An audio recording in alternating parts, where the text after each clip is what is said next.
Mr. Leonard Hayes was not just a millionaire. He was the kind of man who had built everything from nothing.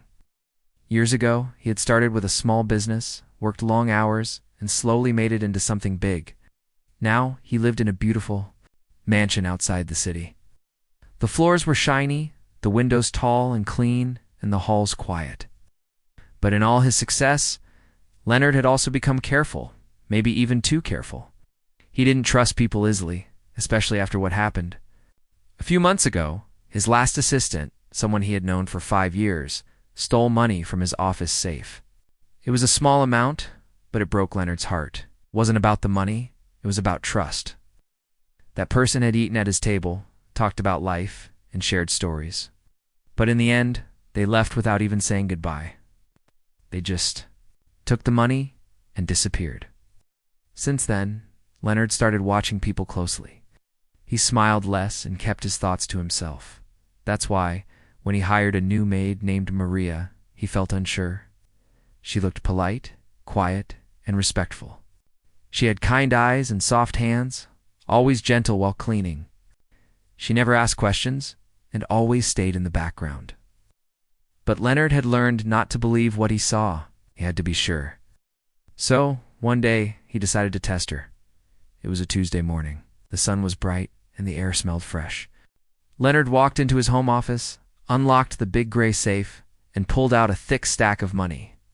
He placed it near the edge of the safe and left the door slightly open. Anyone passing by could see it. Then he walked out, pretending to leave for a meeting, but stayed nearby. Watching everything on a hidden camera, Maria entered the house right on time. She wore the same clean uniform and tied her hair into a neat bun. She walked through the hallway with her mop and cleaning cloth.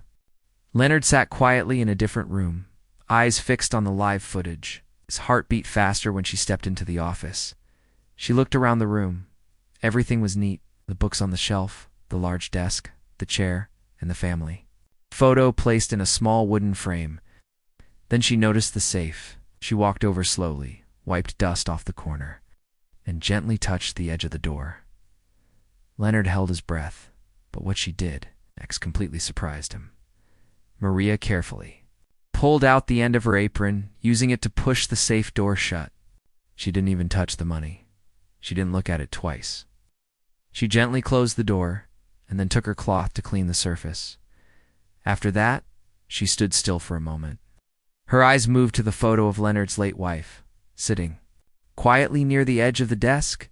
She paused, placed her hand on her chest, and whispered something. The camera didn't catch the words clearly, but Leonard could tell it was a small prayer. Then she turned and left the room. Humming a soft tune, Leonard sat back in his chair, surprised. That wasn't what he expected. He had planned for this. Tess thinking he would see some hesitation, maybe curiosity, maybe even greed.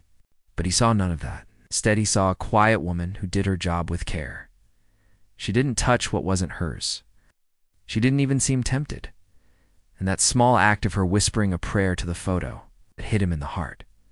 No one knew much about that photo. It was of his wife, Elise. She had passed away 4 years ago. Leonard kept that photo hidden from guests, only placing it in his office, where he could see her smile during hard days. For Maria to pause in front of it, speak so softly, it made Leonard feel something he hadn't felt in a long time. Warmth. He replayed the video again. The way she shut the safe without a second glance. The way she gently cleaned the desk. The way she stood still and prayed. It all looked so pure, so honest. Later that day, Maria finished all her chores. She cleaned the kitchen, watered the plants, folded some laundry, and quietly left the house without saying anything extra. Leonard watched her walk away through the front camera. She carried her bag and walked down the street like she always did. He sat in his leather chair for a long time. He didn't open any business emails. He didn't answer any calls. His mind was full of questions. Who was Maria really? Why was she working as a maid when she clearly had something more in her? Why did she pray for Elise? He realized he had only seen the surface of her. Maybe he had made a mistake judging her too quickly. That night he couldn't sleep, kept thinking about how Maria handled the situation. If he had been in her place, Would he have done the same? He wasn't sure Leonard had all the money in the world, but he felt something was missing. Watching Maria reminded him that character wasn't about position or background. It was about heart. He also felt a little ashamed. He had tested her. Without telling her, he had doubted someone who had done nothing wrong. And yet, she had passed his secret test with dignity. From that day, he decided to learn more about Maria, not as a maid, but as a human being. Because sometimes, the ones we look down on are the ones who hold the deepest strength inside. And sometimes, a simple act, like closing a safe, can open the door to something greater than we expect. Leonard didn't know what would come next, but he knew one thing for sure. Maria was not who he thought she was. She was much more, and he was about to find out just how much. The next morning, Leonard Hayes sat at the breakfast table, slowly stirring his coffee, but not drinking it. His eyes looked tired, not from work, but from thoughts that didn't leave him all night. He kept thinking about Maria, the maid who had passed his test without even knowing it. She had done something no one else had done in a long time, made him feel something. The house was quiet. Sunlight filled the room, falling on the polished floor like golden paint. Everything looked the same as usual, but something inside Leonard had changed. He wasn't thinking about stock markets or meetings or business calls. He was thinking about a woman who closed a safe instead of opening it. Around 9 a.m. The front door clicked, and Maria entered like she always did, in time, with her bag over her shoulder and a warm smile on her face. She greeted the other staff politely and got straight to work. She didn't know anything had happened the day before. She had no idea that Leonard had watched her from another room, that her actions had left him speechless. Leonard stood at the top of the stairs watching her from above. She moved quietly, with soft steps and calm hands. She picked up a small broom and began sweeping near the windows. She didn't rush, she didn't drag her feet. Every task she did was full of care, even the small ones. Leonard wanted to talk to her, but something inside him said wait. He wasn't ready yet. Instead, he went into his office and sat down. The safe was now closed.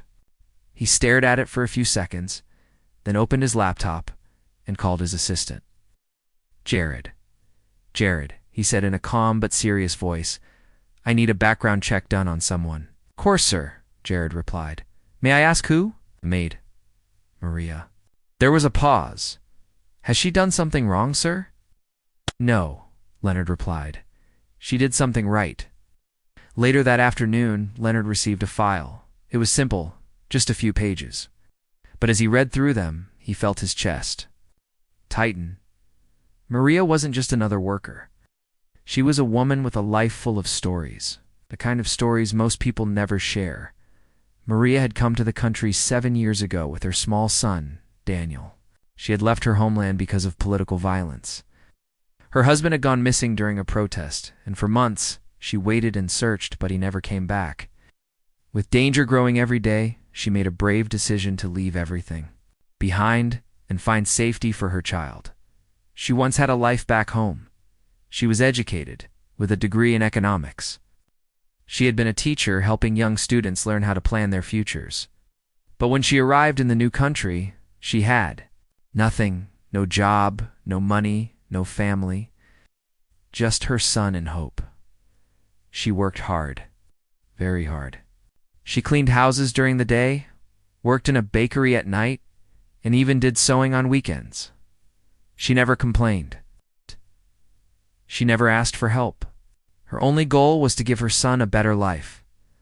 Leonard leaned back in his chair, his heart heavy. With emotion, he looked around his beautiful office bookshelves full of rare books, paintings on the wall, a golden clock ticking softly. He had built this life, brick by brick, yes. But he had forgotten how others survived, people like Maria who had lost more than money. He clicked on the last page of the file. It had a school photo of Daniel, Maria's son. A bright boy, smiling wide, standing in a row of students. There was a note under it. Top 10% in his class. Won a scholarship last year, Leonard smiled, but it wasn't the usual kind. It was soft, quiet, a little sad. He closed the laptop and stared at the photo of Elise's late wife on the desk. Suddenly, he remembered something. Years ago, when Elise was still alive, she used to say, "Look for the goodness in people." Leonard, not just what they do, but who they are. At the time, Leonard didn't understand. He thought kindness made people weak. But now, Maria's quiet strength had shown him otherwise. That evening, Leonard stepped outside to get some air. The sky was orange and pink, the wind cool. He walked down the path near the garden and saw Maria watering the flowers. She looked up and smiled. "Good evening, sir." He nodded. "Thank you for keeping the flowers so healthy. They remind me of my home," she said softly. "Do you miss it?" She paused for a second. "Every day, but I'm grateful to be here." Leonard looked at her closely. There was no bitterness in her voice, just acceptance and strength. "Maria," he said, "can I ask you something?" "Of course, sir." "Why did you pray at my wife's photo yesterday?" She looked surprised. Then her eyes dropped to the ground. "I didn't mean to be disrespectful. I saw her picture and felt peace. I don't know why. She reminded me of someone I lost, so I said a small prayer for her and for you." Leonard felt his throat tighten. He wanted to say something meaningful, something wise, but all he could do was nod. Maria smiled gently. "She must have been a very kind woman." "She was," Leonard whispered. They stood in silence for a few moments. With only the sound of water and wind between them, after she walked away, Leonard stood there for a long time.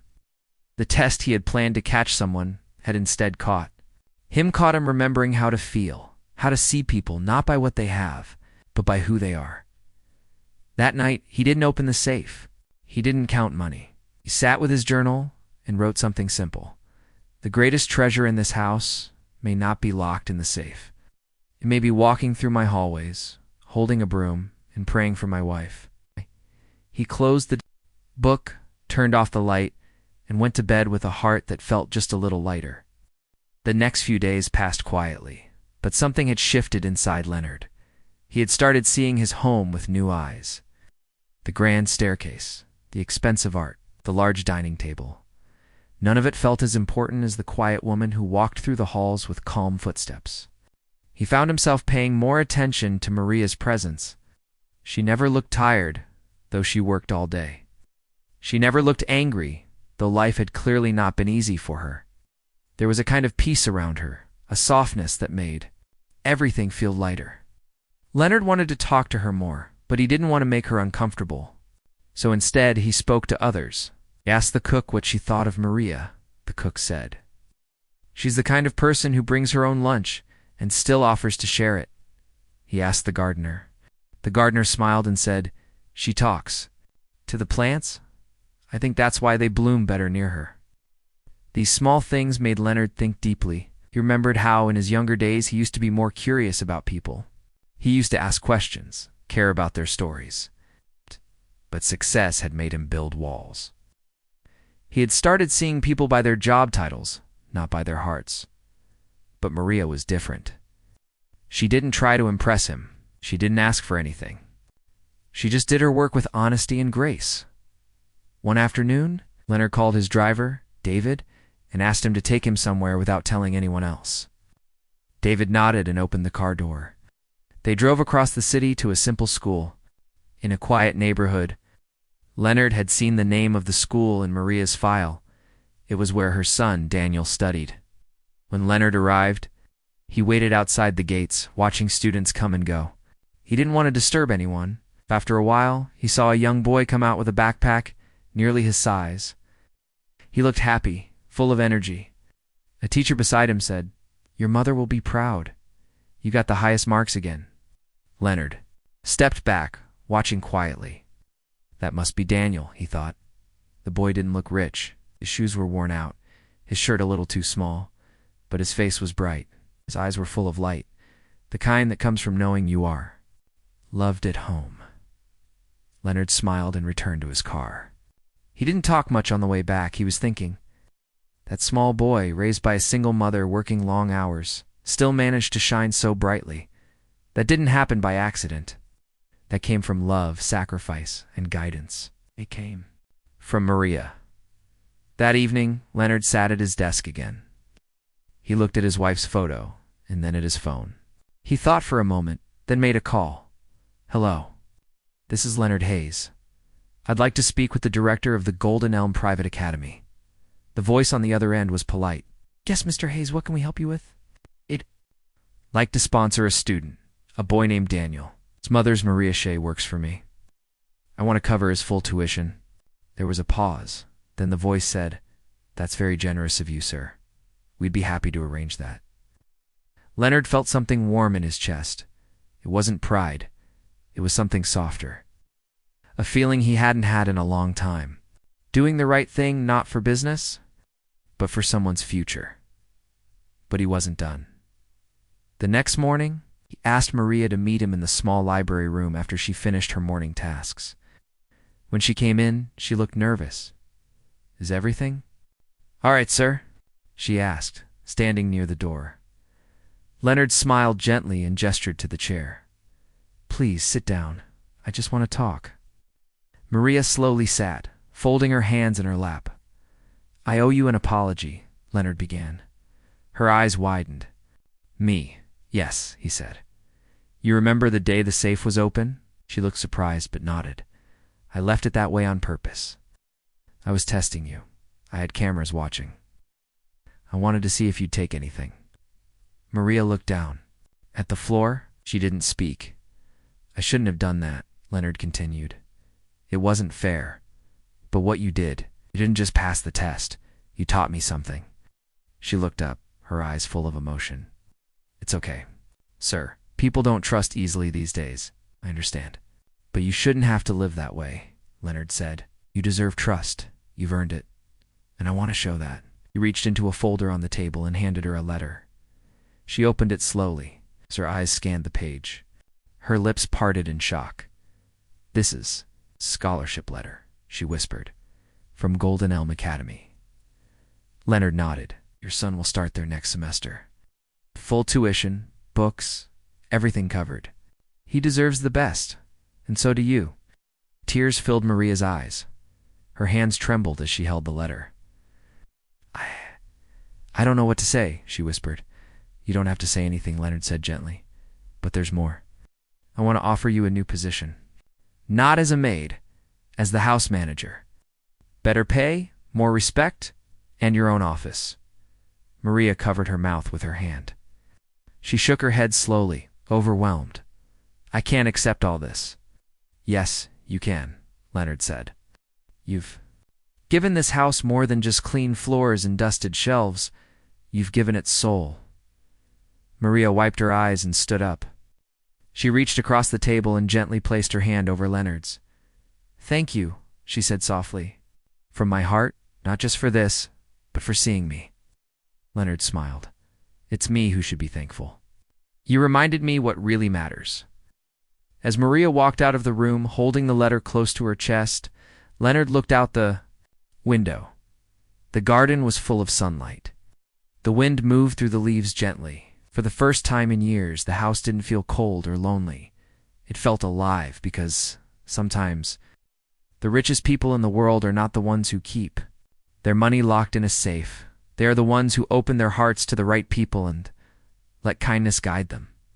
The news about Daniel's scholarship spread quickly through the small apartment where Maria lived. Neighbors came by to congratulate her. Some brought homemade sweets, others brought flowers from their balconies. Maria was loved by the people around her.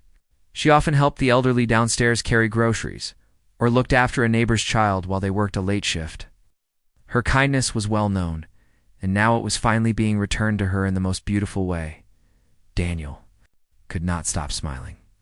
The morning he received his school uniform from Golden Elm Academy, he hugged it tightly as if it were made of gold.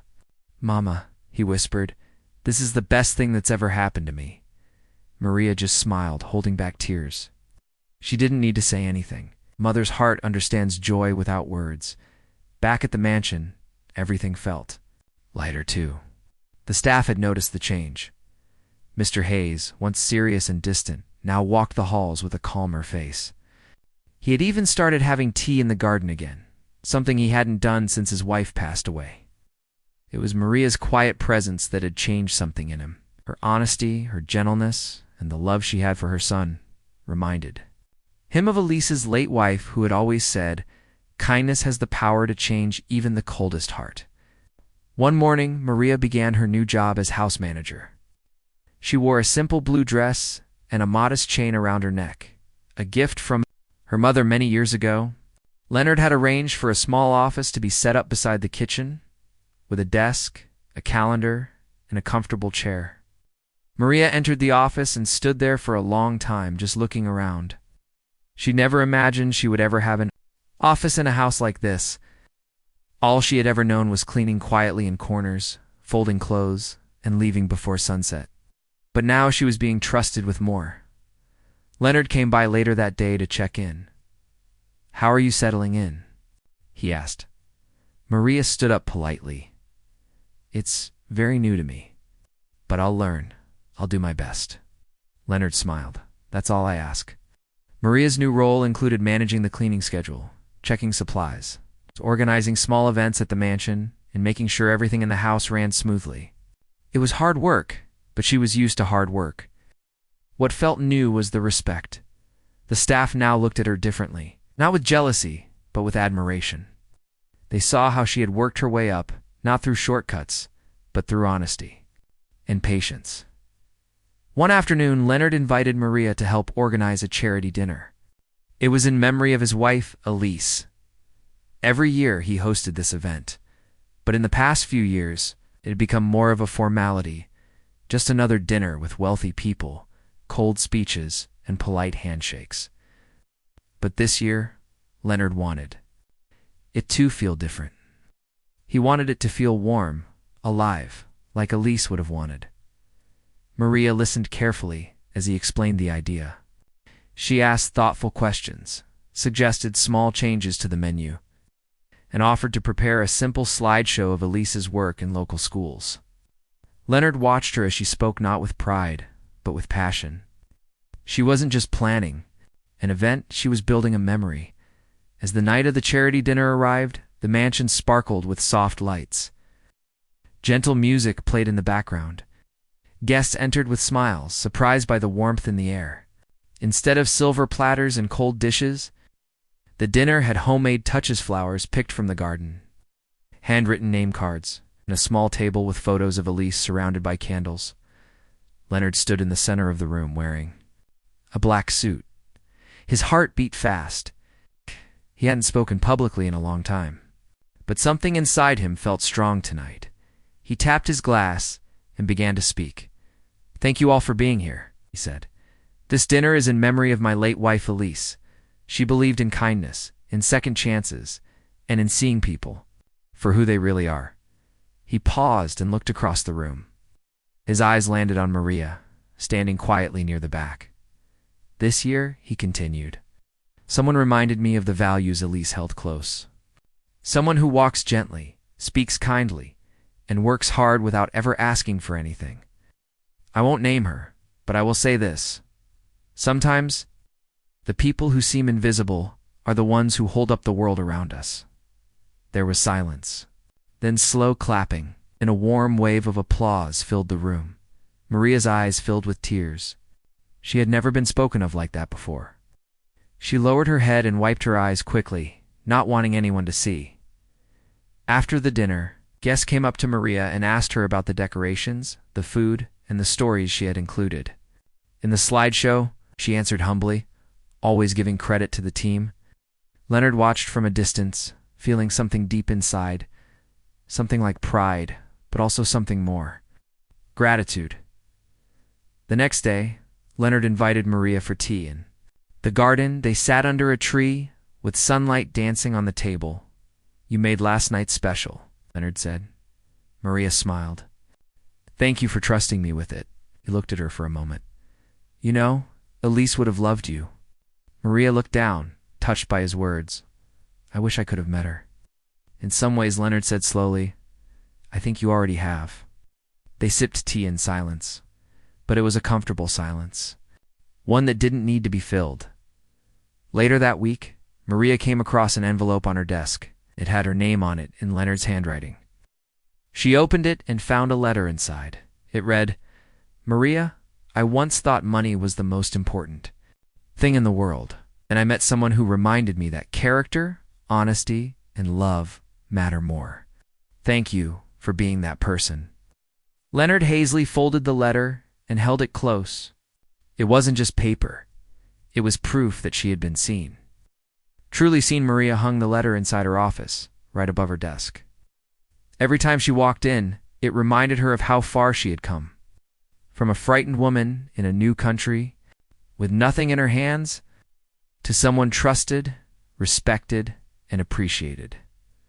The mansion was still big, the walls still tall, but now there was something different inside it. There was peace, and that peace had a name: Maria. A few months passed, and the mansion that once felt cold and lonely now carried the warmth of life and laughter. It wasn't loud or busy, but peaceful, like a well-played song. The staff moved with more joy, guests stayed longer for conversations, and Mr. Leonard Hayes himself had changed in ways no one expected. Every morning, Maria walked through the garden before starting her work. It had become a habit, now a way to center herself. She would stop by the rose bushes, check the leaves, say a small prayer, and then begin her day. Even as house manager, she still helped in the small tasks, believed that no job was beneath anyone. She often told the younger staff, "Whatever you do it with love. That's what makes the difference." One morning, Leonard sat at the breakfast table, flipping through the newspaper, when his phone buzzed. It was an invitation. A business partner was opening a school for underprivileged children in another part of the city. They wanted Leonard to be the guest of honor. At first, he thought of declining. Public events no longer excited him. Then, he thought of Maria. He thought of Daniel. And he thought about how life had changed simply because of one honest person. He made a decision. Later that evening, he called Maria into the study. "I have something to ask," he said. Maria stood politely. "Yes, sir. I've been invited to speak at a school opening next week. It's a new school for poor children. I want you to come with me, as my guest." Maria blinked, unsure of what to say. "Me, sir?" "Yes, you. But I'm not used to such events." "I wasn't either," Leonard smiled. "Till I started learning from you." Maria's cheeks turned red. She nodded slowly. "If you're sure, I would be honored." The day of the event arrived. Leonard wore a light gray suit and Maria wore a simple beige dress. They arrived together at the school, where children lined up holding handmade flags. The school was small, the walls freshly painted, and the classrooms full of simple wooden desks. But there was hope in the air, a sense of new beginnings. Leonard stood on the stage and gave a short speech. "I have built many things in my life," he said, "but the most important lessons didn't come from boardrooms or money. They came from people like Maria. She reminded me that the heart is more valuable than gold. This school stands for that same idea that even when you start with nothing, you can still rise." Maria was surprised to hear her name spoken in front of so many people. She stood in the audience, hands clasped, trying to hide the tears in her eyes. A group of children nearby looked up at her and smiled, not knowing who she was, but feeling something kind in her. After the event, a woman came up to Maria. She was a teacher at the new school. "Your story inspired me," she said. "Will you visit us again sometime? Maybe talk to the children?" Maria hesitated. She had never spoken in front of a class in this country. "I used to be a teacher," she said softly. "Back home." "Then come teach here," the woman said. "Even just one day a week." Maria looked at Leonard, who nodded with encouragement. Something inside her opened up. A door she had closed long ago. "I would love to," she replied. That evening, back at the mansion, Maria sat with Daniel at the kitchen table. She told him everything about the speech, the school, the children, the offer to teach. Daniel's eyes lit up. "Mama, you're going to be a teacher again." "Maybe," she said with a smile. "You always said teaching made you happy." "It did, and maybe it still can." From that day forward, every Thursday, Maria went to the small school and taught a class on basic economics. She used simple language, real-life examples, and always made sure the children laughed at least once in every lesson. The students loved her. The teachers respected her. And the walls of that small school held the joy of learning. Back at the mansion, Leonard started writing again. He'd once loved writing short pieces for journals, but had stopped after his wife passed. Inspired by Maria, he wrote an article called "The Lesson I Learned from My Maid." He didn't use her real name. He wanted to protect her privacy. But he wrote the truth about the open safe, the quiet prayer, the strength of a mother, and how that changed everything. The article was shared widely. People wrote letters to Leonard thanking him for reminding the world that kindness still existed. Some even asked if they could meet Maria, but Leonard always said, "She doesn't need the spotlight. She shines just fine on her own." One afternoon, Leonard stood in the garden near the bench Elise once loved. Maria came by with a small tray of tea. "Mind if I join you?" she asked. "Please," he said, moving slightly to give her space. They sat in silence for a while. "I visited Elise's old school yesterday," Leonard said. "They're opening a new library." "That's wonderful," Maria replied. "I thought maybe you and Daniel could help pick the books." Maria smiled. "He would love that." The birds chirped softly above them. The sun filtered through the leaves. "I used to think I was alone," Leonard said quietly. "Even with all this money, house staff, I felt empty. But now, I feel like I have family again." Maria looked at him, eyes soft. "Sometimes, family isn't by blood, it's by heart." He nodded. "I'm glad you walked into my life, Maria, and I'm glad you saw me," she said. That night, as Daniel did his homework at the kitchen table, Maria folded clothes while humming a tune. Leonard walked through his home. The halls were the same. The paintings hadn't moved. The safe in his office still stood where it always had locked, untouched. But now, he knew where his true treasure lived. It wasn't behind a steel door. It was in the quiet strength of a woman who reminded him how to trust again. It was in a boy's laughter that filled the air with hope. And it was in the simple acts of kindness that made a house feel like a home. Because in the end, the greatest test Leonard ever gave someone ended up changing him the most, and he never expected that. But he was forever grateful that it did.